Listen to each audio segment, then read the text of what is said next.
Hello everyone, today we will know the artworks of Juan Luna.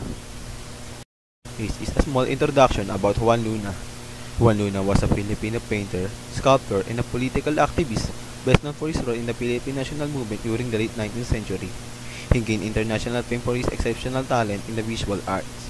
Luna's most celebrated work is Polarium, won a gold medal at the 1884 Exposition Nacional de Bellas Artes in Madrid, symbolizing the oppression of Filipino under the Spanish colonial rule.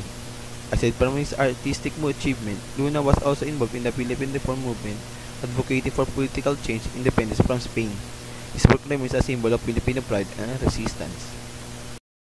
Juan Luna's art style. While following the manner of the European masters of that time, Luna crafted his style and allegorical works, drawing inspiration from the Romantics. The artworks of Juan Luna are characterized by powerful strokes full of fervor with classical balance, often depicting figures in elegant, theatrical poses. We will now talk about the artworks of Juan Luna. We will begin to the most famous one, which is Polarium. The Polarium painting made by Filipino painter Juan Luna, working on canvas, spent 8 months completing the painting, which shows dying gladiators. The painting was submitted by Luna to the Exposition Nacional de Bellas Artes in 1884 in Madrid, where it gained the first gold medal.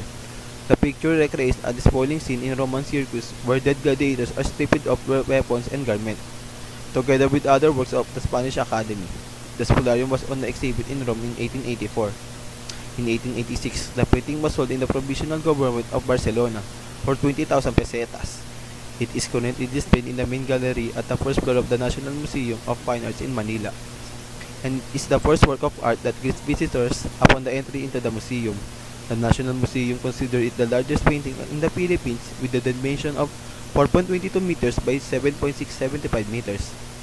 Filipino historian Ambet Ocampo writes the fact remains that when Luna and Felix Resurrection Hidalgo won the top awards in the Madrid Exposition of 1884, they proved to the world that Indios could, despite their supposed barbarian race, paint better than the Spaniards who colonized them. This is the second painting, which is Las Damas Romanas. It was painted by Luna when he was a student of the School of Painting in the Real Academia de Bellas Artes de San Fernando, also known as the Royal Academy of Fine Arts of San Fernando, in Madrid, Spain, in 1877. Alejo Valera, a Spanish painting teacher, took Luna as an apprentice and brought him to Rome, where Luna created Las Damas Romanas in 1882. Skilled in the style of the Academy, he was the first Filipino painter to win international recognition in the Europe and the US. The concept for the 100 cm by 170 cm painting was based by Luna in ancient Roman history. It depicted domestic scene in the ancient Roman life, portraying two women dying of the two sides of the house. The hand of the one woman was holding two reins of pet dogs or hunting dogs. In order to prevent them from scaring away some dogs, the dogs symbolized divinity. The background of the painting represents a shelf of artifacts. To the left of the shelf was a shrine with a pediment shaped like a triangle. In front of the pediment was a burner with smoke and incense. The third painting is Tampuhan. Luna's Tampuhan is a depiction of two persons inside the sala or living room of Bahay na Bato. The two people are Filipino lovers sulking experiencing tampo because of an argument. The man is looking out the street beside a capital window leaning on the ventanilla. The woman, on the other hand, wearing a Maria Clara gown, has her eyes focused on the floor. According to Rosalinda Orosa, the man is Aristoton Bautista Lin, a friend of Luna who studied medicine in Europe. Orosa further described that the woman is Emilia Trinidad. Trinidad is the ancestor of the owner of the painting, and is claimed by Orosa to be the same woman who posed for Luna's La Bulaqueña, another of his artworks that illustrate Filipino culture. The fourth painting of Juan Luna is The Death of Cleopatra.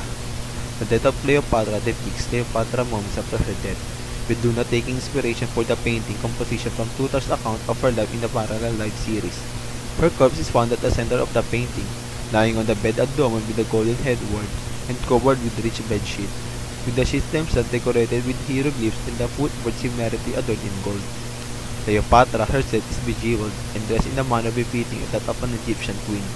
Its smoke coming from her nearby lamp, said to contain incense, hovering above her body signified that she had died, giving the vista of mysterious aura.